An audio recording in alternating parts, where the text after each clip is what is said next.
This is plan specific. Every rep that we take has a specific goal. Obviously, how we're running it, but really the look we're anticipating from Tampa. But we're also the reality of playing in these first 2 or 3 games each year. There's going to be 35, potentially 40% unscouted looks. I mean, that's what the history of this league will tell you. So we're really focusing on the things that we feel will definitely be executed and giving our guys clean plays, as I like to refer to, in this game. So as far as Dak in particular, we'll really just be focused on the scheme-specific things that we're going to do on Thursday night. And as your understanding, he has no limitations with the game. He can do whatever you need him to do. He's full go. Yeah, and this is a very good sign for Indianapolis, not just because he's off the COVID-19 list, but also because of his foot. He took part in 11-on-11 drills yesterday, really ramped it up. And with Carson Wentz, I don't know that we're going to get a big, okay, he's now good to go moment. I mean, at some point, I assume Frank Reich will say it, but it's really every single day, watching him go through the reps, seeing how hard he can plant on that foot, making sure he's normal, and then going back the next day and saying, all right, we still good? Everything's still on track. It is pretty clear he is trending in the right direction. He is headed toward playing week 1, which now, in a weird way, Tom, it kind of seems obvious, but if you had asked me this a month ago, right before he had foot surgery early in training camp, this didn't seem likely. Now I would say it does seem likely, and very good news for Indianapolis.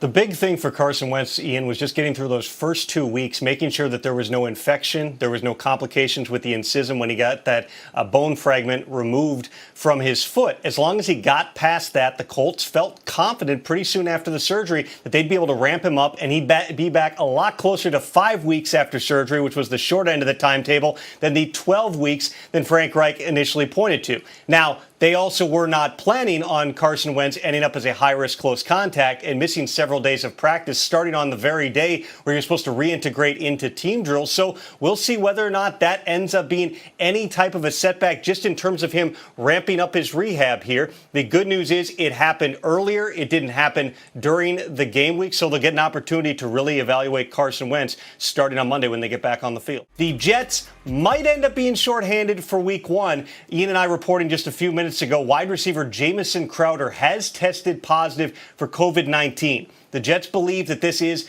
an isolated case, but Crowder now goes onto the COVID list, and there's a bunch of different factors that bear on whether or not or at what point somebody comes off, including your vaccination status and the existence of symptoms and exactly when the initial positive test occurred. So we don't know as of now whether or not Crowder will be able to go on September 12th against the Panthers, but that is going to be a situation to monitor. And remember, any positive tests from today forward, if a player is not fully vaccinated, means they cannot play in week 1. Yeah, no doubt. Something to keep an eye on as the regular season is here, and that changes things considerably when it comes to that COVID list. Let's just say what's different. What have you noticed that's different about Tua this year?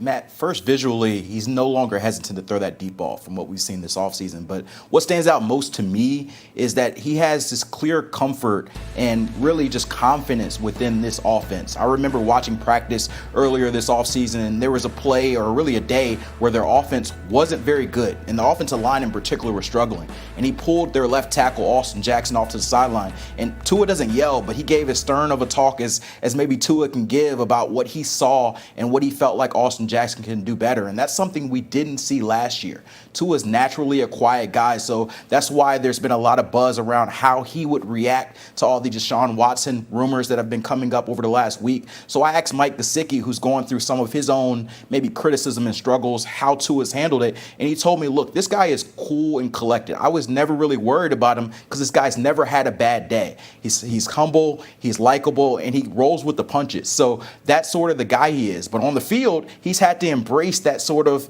macho leader status. And Malcolm Brown, their running back, told me that when he comes in the huddle, he's not a rah-rah guy, but when he says something, people listen. So year 2 Tua, there's a stronger command of who he wants to be within this offense. Yeah, again, for people that don't remember, a freshman put into a game at halftime and ends up winning a national championship in overtime. He certainly has that moxie, but you need players, and that's what everybody always said about Tua, right? Well, look at the talent he had around him.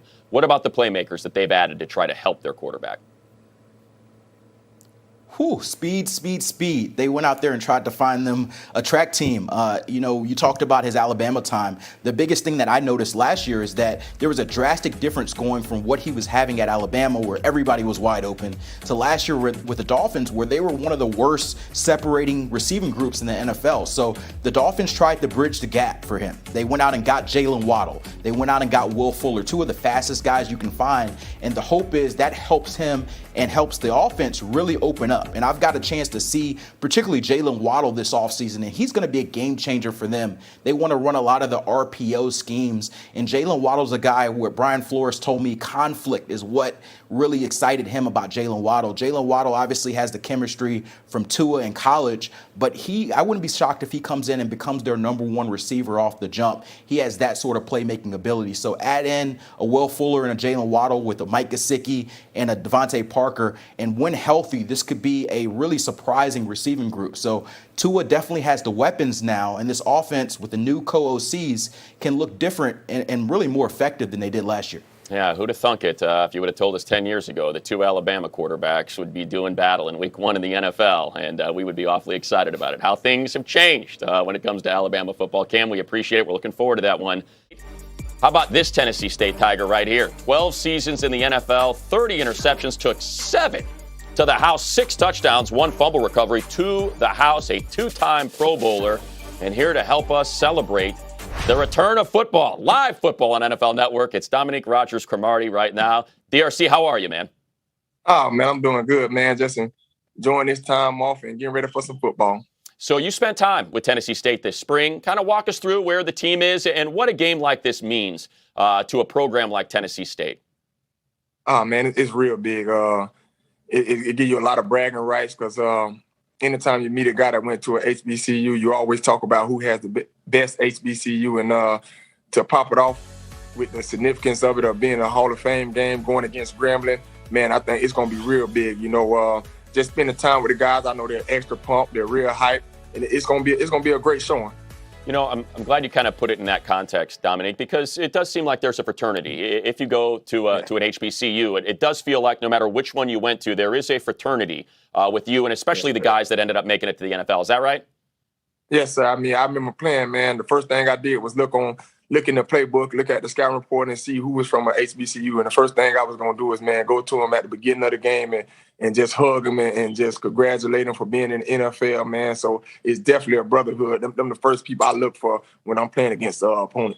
As a man who spent 12 years in the league and did it at a high level, how often do you have to convince, or do you convince young guys, I mean just guys that are deep in the game, just stop playing wide receiver. Get to the other side of the football. That's how you're going to make it in the NFL. Definitely, man.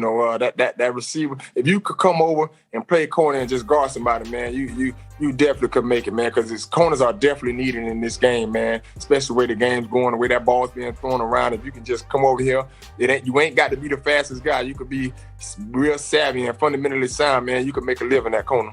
Yeah, there's something about savvy when it comes to returning picks for touchdowns. You flip the field, you got to have that vision. Kind of share with us, if you can, if there was a secret, what's the most important thing as a guy who took 7 of them to the house when it comes to cashing those turnovers in for touchdowns?